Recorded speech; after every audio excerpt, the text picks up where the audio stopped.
Home buying programs can do a lot more harm than it can help, and that's one thing a lot of people don't necessarily know when they're coming into a home buying process. The way you build wealth in real estate is through equity, meaning the difference between how much you own the property and the property's value.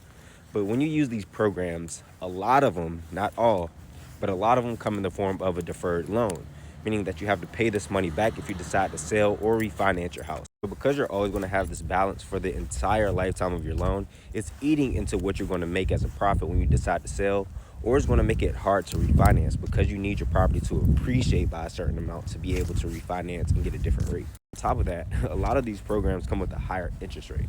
So when people get their home, of course, the first thing they want to do is refinance when rates get lower. But again, we have to bank on your house appreciating within a short period of time to be able to recoup some of the money that you borrowed. Just because you're a first-time home buyer does not necessarily mean you qualify for these programs. These programs are meant to serve people who wouldn't be able to afford a house otherwise. So you have to be under a certain income threshold, and that's usually 80% of the area median's income. So while the heart of these programs are good, you have to understand the stipulations that come with it. And not all programs have these stipulations. You can find some grants, but majority of the time, there is some type of stipulation that you have to abide by when you use these programs. When you do decide to take that leap and buy a home, one of the most important things you have to establish is an exit strategy.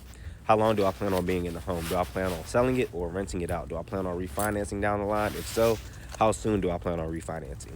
All that plays into a factor as to how you go about making this purchase. If you decide to use the program or not, how much of a down payment you put down, etc.